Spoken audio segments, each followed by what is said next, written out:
पुणे मुंबईत जाऊन जॉब करण्यापेक्षा स्वतःच्या शहरात थांबून बिझनेस चालू करायची संधी इथं तुम्हाला आहे। लोकांनी जे घरी टाइम स्पेंड केलं ते घरी टाइम स्पेंड करत असताना लोकांना घराची किंमत कळाली का स्वतःचं घर असणं हे किती महत्त्वाचं आहे। मला असं वाटतं की कोणत्याही शहराचा इतिहास असतो, फ्युचर नसतो, आणि आम्हाला फ्युचर तयार करायचं आहे। नगर शहराचं एक फ्युचर आपल्याला इथं सेट करायचं आहे।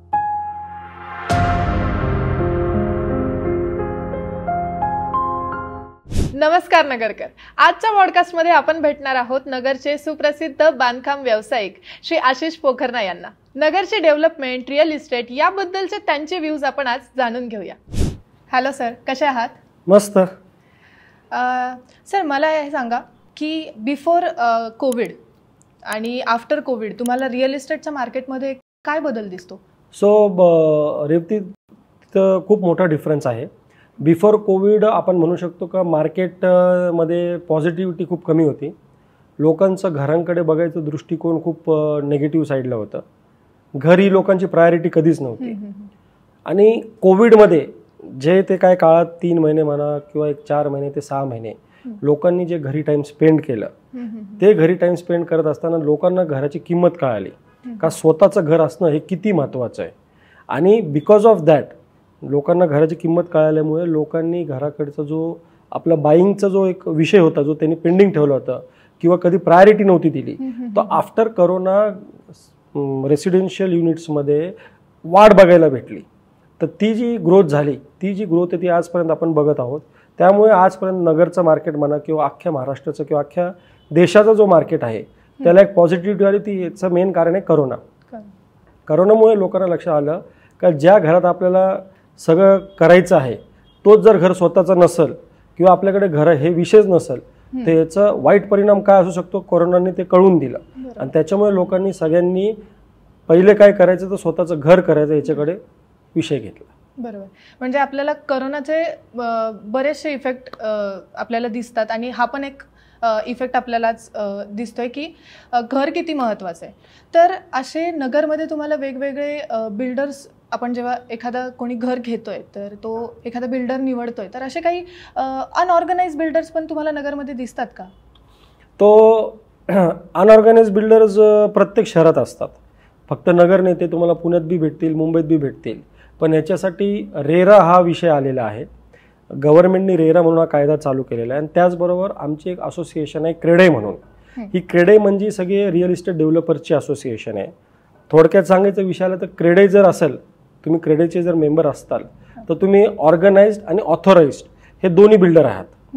सो आमच्या ह्याच्यात क्रेडेचा जर शिक्का असेल तर तुम्हाला ISO सर्टिफिकेशन सारखा तुम्हाला विषय येतो।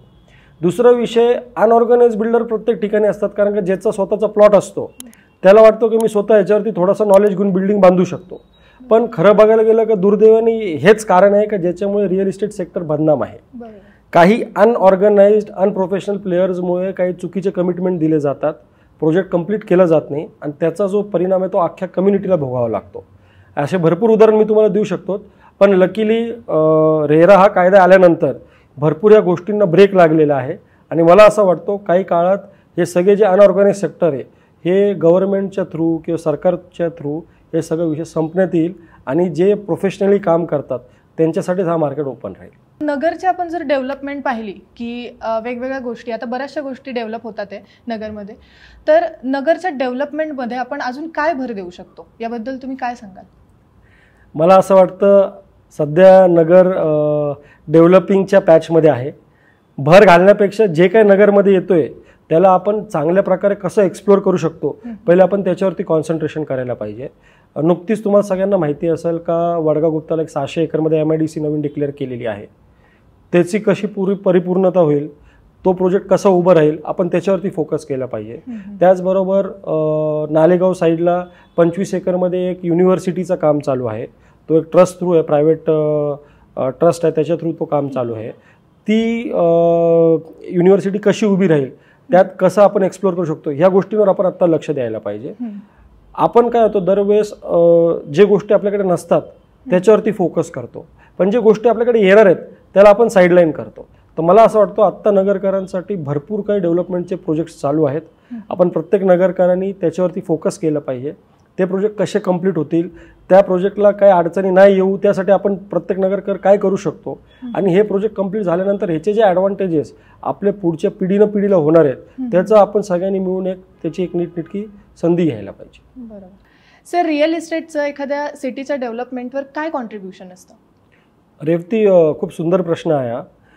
ॲक्च्युली रिअल इस्टेट आणि कन्स्ट्रक्शन इंडस्ट्री दोन प्रकारे कॉन्ट्रीब्यूट करतात. एक आहे तो शहराच्या माध्यमातून आणि दुसरं आहे तो देशाच्या माध्यमातून. शहराच्या माध्यमातून सांगायचं गेलं तर प्रत्येक बिल्डिंगच्या मागे लागणारा जो काही डेव्हलपमेंट चार्जेस आहेत किंवा घरपट्टी आहे किंवा पाणीपट्टी आहे, हे सगळं कॉन्ट्रीब्युशन करायचं एक सोर्स आहे तो रिअल इस्टेट इंडस्ट्री आहे. त्याचबरोबर रेव्हेन्यू इंडस्ट्री जी असते त्याचा पूर्ण जो कॉन्ट्रीब्युशन असतो तो प्रत्येक प्लॉट, लँड, फ्लॅट, दुकानं याचा जो काय स्टॅम्प ड्युटी आम्ही कॉन्ट्रीब्यूट करून देतो त्याच्यावरनं सुद्धा ते शहराची किंवा एक राष्ट्राची एक भूमिका तिथं कंप्लीट होते. सेकंड पार्ट जो आहे तो म्हणजे construction industry and real estate is the second largest contributor in GDP of India. So we contribute in labors, we contribute in MIDC, we contribute in all kind of production. आणि ह्याचं सगळ्याचं जर तुम्ही combination केलं तर ती बिल्डिंगमध्ये लागणारा प्रत्येक राईट फ्रॉम स्क्रू टू एंडचं ग्लास हे सगळे जे मटेरियल्स आहेत जे आपण मॅन्युफॅक्चर करतो ते सगळ्यांचं कॉम्बिनेशन तयार होतं एक बिल्डिंगच्या स्वरूपात. सो तो जो काही सगळा फॉर्मॅट तयार होतो त्याचा सगळं कॉन्ट्रीब्युशन येतो तो रिअल इस्टेट सेक्टरला. सर, बऱ्याचदा आपण पिक्चरमध्ये हा डायलॉग ऐकलाय की घरांच्या किमती हा दरक्षणी वाढत असतात. आसी एक बंगलो खाली है जिसका रेट पल पल बढ़ता जा रहा है. तर त्याबद्दल तुम्ही काय सांगाल? हा डायलॉग खूप फेमस झालेला आहे तसं बी. ॲक्च्युली स्टोरी तशी नाही आहे. भरपूर वेळेस काय होतं, आपण याच्या पहिले बी ऐकलं का organised and unorganised. Organise player जे असतात रिअल इस्टेटमध्ये ते त्यांची पूर्ण स्टडी करतात, त्यांचा प्लॉट कॉस्ट, कन्स्ट्रक्शन कॉस्ट आणि वरचा लागणारा खर्च आणि एक फिक्स मार्जिन ठेवून ते त्यांची किंमत काढत असतात. आणि जे अनऑर्गनाइज असतात ते फक्त कॉपी बुक करत असतात. त्यामुळे त्याच्याने काय होतं, कसं एक ऑर्गनाइज प्लेअरने एक रेट काढला तर त्याला न बघता त्याला फक्त काय बघायचं असतं अनऑर्गनाइज प्लेअरला की मी याच्यापेक्षा पुढचे रेट काढतो म्हणजे याच्यानंतर माझे फ्लॅट लवकर विकले जाते, आणि ते काही कॅल्क्युलेशन नाही करत. म्हणून मी जर 5,000ला फ्लॅट विकत असेल तर शेजारचा माणूस 6,000ला काढतो, मग पुढचा कोणता येतो तो 7,000ला काढतो. आणि दॅट इज द रिझन ते जे किमती तुम्ही कधी 5,000 ऐकतात, कधी 6,000 ऐकतात, कधी 7,000 ऐकतात. That is a very wrong practice. जे प्रोफेशनल लोक असतात ते कधी तुम्हाला रिझनेबल प्राइस देतील आणि ते त्यांच्या प्राइसचं तुम्हाला जस्टिफिकेशन सुद्धा देतील. सर, आपल्याला नगरमध्ये रिंग रोड झालेला दिसतो, शहराच्या बाउंड्रीज एक्सपांड होतात आहे. तर शहराच्या कोणत्या एरियामध्ये, म्हणजे समजा केडगाव आहे, सावेडी आहे, कल्याण रोड आहे, तर कोणत्या एरियामध्ये जास्त स्कोप आहे? ॲज अ इन्व्हेस्टर मी हाऊस प्लॅनर आहे, तर मी कुठे इन्व्हेस्ट करावं किंवा कुठे माझं घर प्लॅन करावं असं तुम्हाला वाटतं? रेवती, आता फ्युचर असं राहणार आहे की शेवटी नगर शहर हे मला चारी साईडनी प्रिय आहे. तुम्ही जर सावेडीची एरिया घेतली तर सावेडीला लागून MIDCची डेव्हलपमेंट होणार आहे. तर जे लोक MIDC रिलेटेड असतात त्यांना सावेडीचा एरिया जास्त कनेक्ट राहणार आहे. जे लोक युनिव्हर्सिटीमध्ये काम करणार, एज्युकेशन युनिव्हर्सिटी म्हणा किंवा त्या रिलेटेड जे काही फील्ड्स आहेत त्याच्यात जे काम करणार असेल तर त्यांना कल्याण रोड हा खूप बेनिफिशियल राहणार आहे. कारण तिथे तुम्हाला आत्ता जसं मी सांगितलं की तिथे एक मोठी युनिव्हर्सिटी येते. तुम्ही जर केडगावला सेटल व्हायचं बघत असाल तर त्याला सुपा कनेक्टेड खूप मोठी डेव्हलपमेंट चालू आहे. आज सुपामध्ये DMICचं कॉरिडॉर तयार होतोय आणि त्याच्यामुळे तिथं एक जॅपनीज इंडस्ट्रीचा सेटअप होतोय. तो सेटअप असल्यामुळे ती जी सगळी काही ग्रोथ आहे ती केडगावमध्ये येणार आहे. तर प्रत्येक एरियाचं त्याचं वैशिष्ट्य आहे. That will depend all on your development and priorities. So मला असं वाटतं की जे काही फील्ड रिलेटेड काम असेल त्या पद्धतीने तुम्ही त्या एरियामध्ये घर घ्यायचा विचार करता. जसं आपण नगरच्या वेगवेगळ्या एरियांबद्दल पाहिलं, त्याची ग्रोथ कुठे होऊ शकते, तर असं पूर्ण नगर शहराच्या रचनेबद्दल तुम्ही काय सांगाल? तर हा प्रश्न खूप महत्त्वाचा आहे. कारण का आज जर आपण बघायला गेलो तर नगर हा रिंग रोडपर्यंत डेव्हलप झालेला आहे. युजली ह्याला आम्ही DP प्लॅनिंग म्हणत असतो. तर आपला जो काही DP प्लॅन याच्या पहिले तयार झाला तर साधारण 25-30 वर्ष अगोदर काहीतरी तयार झालेला आहे. आणि ऑलरेडी आपण जे काय फ्युचर डेव्हलपमेंट असते ती सगळी नगरच्या ह्या 25 वर्षात कव्हर झालेली आहे. रिंग रोडपर्यंत नगर शहर टच झालेलं आहे. आता जी काही फ्युचरिस्टिक DPची ग्रोथ आहे ती आता नवीन DP प्लॅन करण्यात येत आहे. मला वाटतं कदाचित पुढच्या 1 ते 2 वर्षात नवीन DP प्लॅन होईल. त्याचप्रमाणे नवीन रिझर्वेशन्स, नवीन शहर वाढ, नवीन शहर हद्द ही सगळी कायम होईल आणि त्या पद्धतीने ती सिटीची डेव्हलपमेंट वाढत जाईल. Sir, what's your favourite, residential की कमर्शियल? माझा खूप जिवलग प्रश्न आहे हा.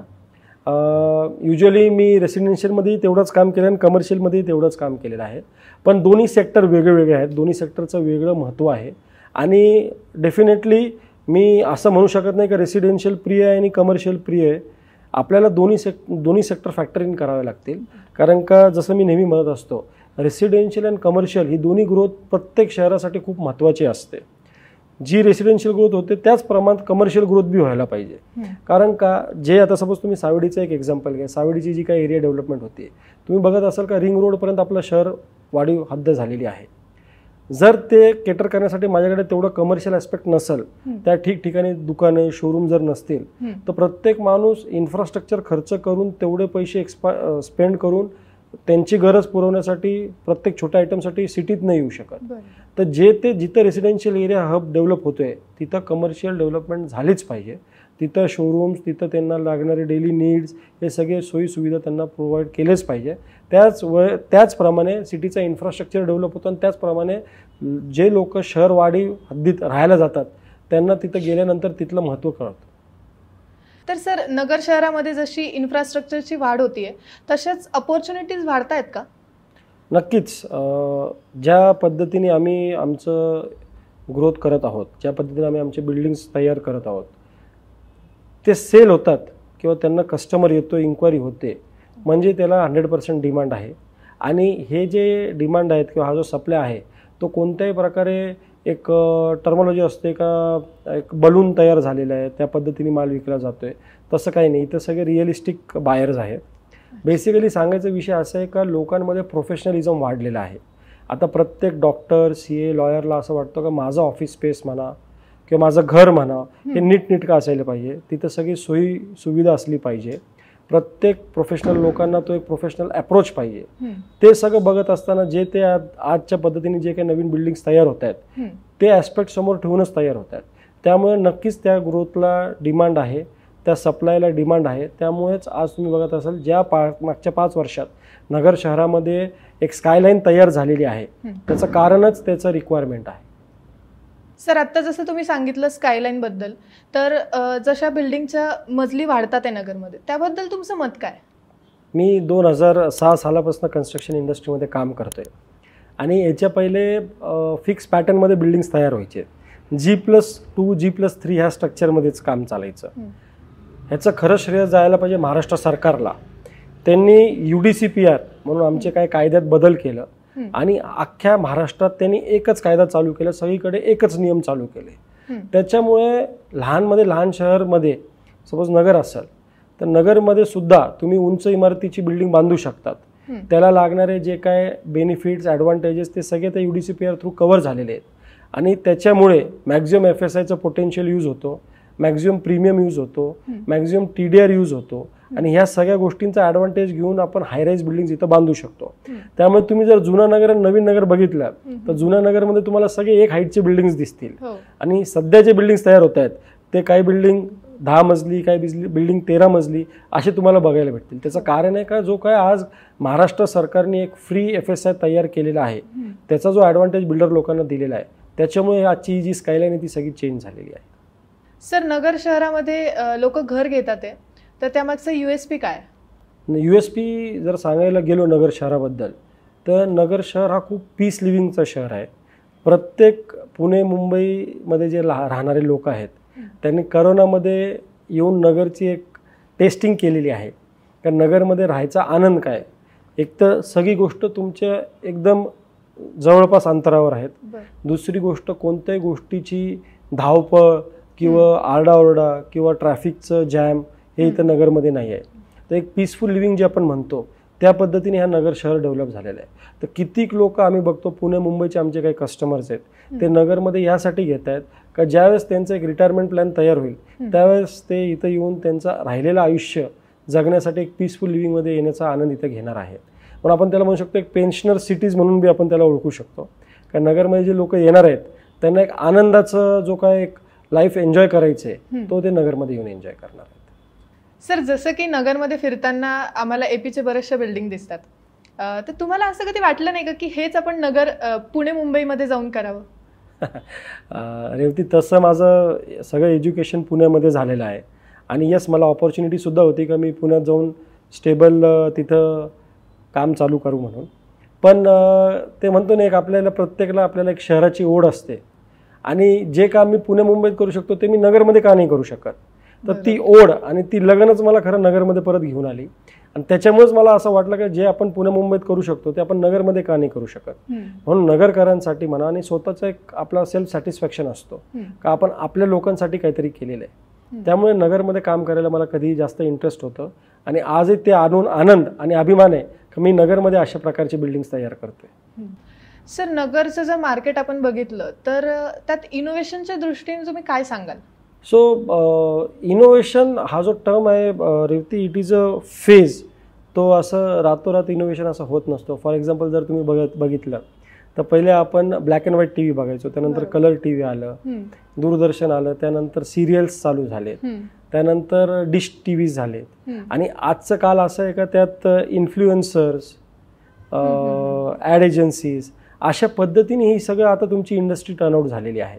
त्याच पद्धतीने जे आमचे पहिले जुने बिल्डिंग होते आणि आजची जी टेक्नॉलॉजी आहे यात खूप मोठा फरक पडलेला आहे. आज तुम्ही बघाल का भरपूर ठिकाणी आपण भिंतीसुद्धा बांधत नाही, प्रत्येक याला ऑप्शन्स तयार झालेले आहेत. तर सेम आमच्याही फील्डमध्ये आज जर तुम्ही बघितलं तर मॉडर्न टेक्नॉलॉजीज आलेले आहेत, भरपूर इनोव्हेशन झालेलं आहेत आणि हे सगळे जे आहेत हे टर्म्स आपण नगरमध्ये आज यूज करू शकतो.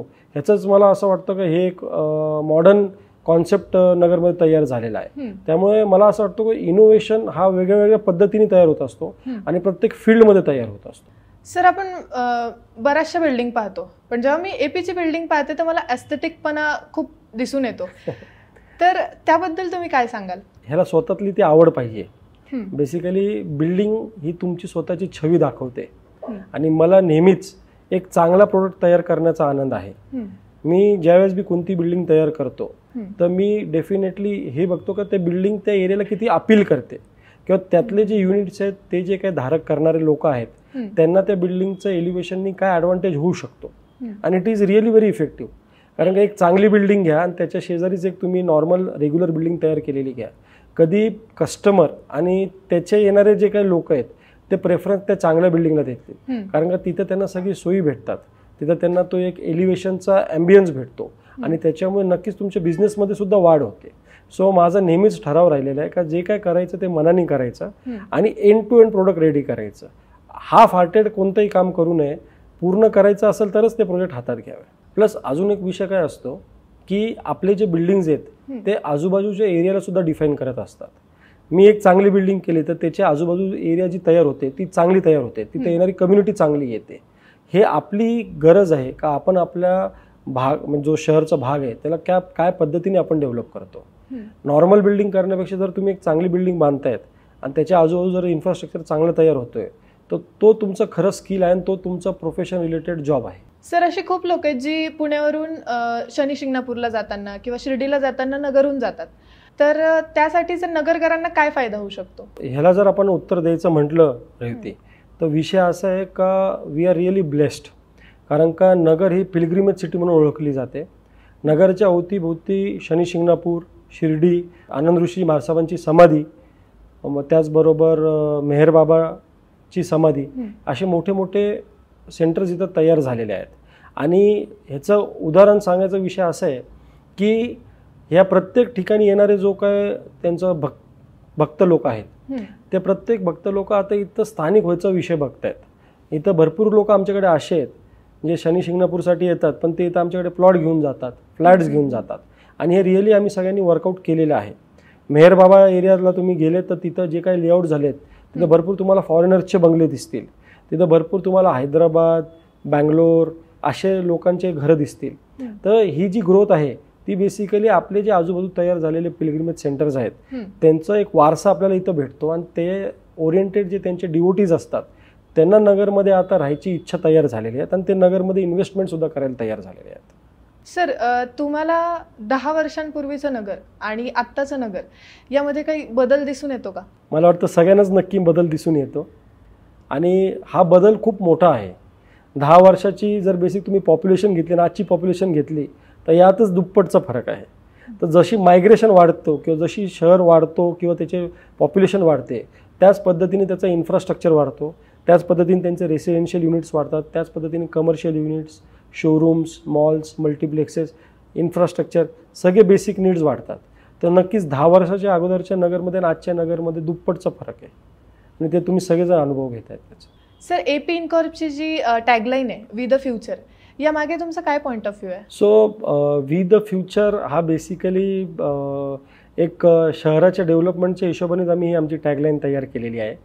मला असं वाटतं का कोणत्याही शहराचा इतिहास असतो, फ्युचर नसतो, आणि आम्हाला फ्युचर तयार करायचं आहे. नगर शहराचं एक फ्युचर आपल्याला इथं सेट करायचं आहे. प्रत्येकजण येतो तो म्हणतो नगर शहराचं फ्युचर काय, म्हणून AP इनकॉर्पचे बिल्डिंग्स आम्ही जे बनवतो त्याला आम्ही टॅगलाईन द्यायला चालू केली का आम्ही फ्युचर आहोत. आम्ही पुढच्या जनरेशनच्या हिशोबाने बिल्डिंग्स तयार करतो आहेत, आम्ही पुढच्या जनरेशनच्या हिशोबाने इन्फ्रास्ट्रक्चर तयार करतो आहेत, आणि तीच टॅगलाईन नगर शहराला सुद्धा लागू होते. ज्या पद्धतीने नगर शहराची वाढ होते, ज्या पद्धतीने नगर शहराचं इन्फ्रास्ट्रक्चर तयार होतो आहे, नगर शहरसुद्धा ती टॅगलाईन यूज करू शकतो का वी द फ्युचर. आणि खरोखरच नगरचा आजपर्यंतचा जो इतिहास बघितलेला आहे तर नगरकरांना नेहमीच आपण फ्युचरबद्दल काळजी म्हणून आपण विचार केलेला आहे. पण मला असं वाटतं ज्या पद्धतीने आता ही जी काही डेव्हलपमेंट चालू झालेली आहे त्या पद्धतीने आपला जो काही फ्युचर राहणार आहे तो खूप सुंदर राहणार आहे. आणि प्रत्येक शहराला एक वारसा असतो, तो वारसा इथून पुढं चालवण्याची जबाबदारी प्रत्येक नगरकराची आहे, आपल्या सगळ्यांची आहे. पण मला असं वाटतं ही टॅगलाईन फक्त APची नसून प्रत्येक नगरकराची आहे, वी द फ्युचर. याचबरोबर मला असं वाटतं का आपण प्रत्येक यूथ जनरेशननी किंवा जो नवीन युवा पिढी आहे त्यांनी शहरावर प्रेम करायला शिकायला पाहिजे. तुम्ही जर शहरावर प्रेम करायला शिकलात तर नक्की शहर तुम्हाला त्याचं परत फेड करेल आणि त्याच पद्धतीने खूप चांगल्या प्रकारे तुमची स्वतःची डेव्हलपमेंट इथे होईल. पुणे मुंबईत जाऊन जॉब करण्यापेक्षा स्वतःच्या शहरात थांबून बिझनेस चालू करायची संधी इथं तुम्हाला आहे. तुम्हाला भरपूर ऑपॉर्च्युनिटीज आहेत, फक्त तुम्हाला राईट वेमध्ये क्लिक करायची गरज आहे. ती जर तुम्ही घेतली तर 100% मला गॅरंटी आहे का नगरसारखं शहर आपल्याला परत भेटणार नाही, इथल्यासारखी डेव्हलपमेंट आपल्याला भेटणार नाही. आज मी झालो, तुम्ही झाले, आपण सगळे यूथ आहात, आपण सगळे इथं थांबूनच आपला फ्युचर तयार करतोय. आपण करू शकतो तर बाकीचे यूथ का नाही? फक्त स्वतःमध्ये ती धमक पाहिजे आणि शहरावर प्रेम पाहिजे. जर आपण नगर शहरावर प्रेम करू शकलो तर नक्कीच नगर शहर तुम्हाला त्याच्यापेक्षा जास्त प्रेम देईल आणि तुमचा फ्युचर सेफ हँडमध्ये राहील. थँक्यू सो मच सर, तुमच्याशी बोलून खरंच खूप मजा आली आणि तुम्ही सगळ्यांना खूप आम्हाला सगळ्यांना खूप इन्स्पायर केलं. So thank you so much. Thank you Revathi, मला सुद्धा या पॉडकास्टसाठी खूप चांगला अनुभव आलेला आहे आणि नेमकं नगरकरांची गरज काय ह्या पॉडकास्टनंतर मला कळते. त्यामुळे अजून असे शोज असतील तर आपण नक्कीच परत भेटूयात. त्याचबरोबर सोशल नगरचा सुद्धा मी आभार मानतो का अशा प्लॅटफॉर्मवर तुम्ही मला इन्व्हाइट केलं आणि एक मला बोलायची संधी दिली. त्याच्याने मी माझे मुद्दे, माझे जे काही मनातले शंका होते ती सगळे नगरकरांच्या समोर मांडले. येस, धन्यवाद. Thank you sir.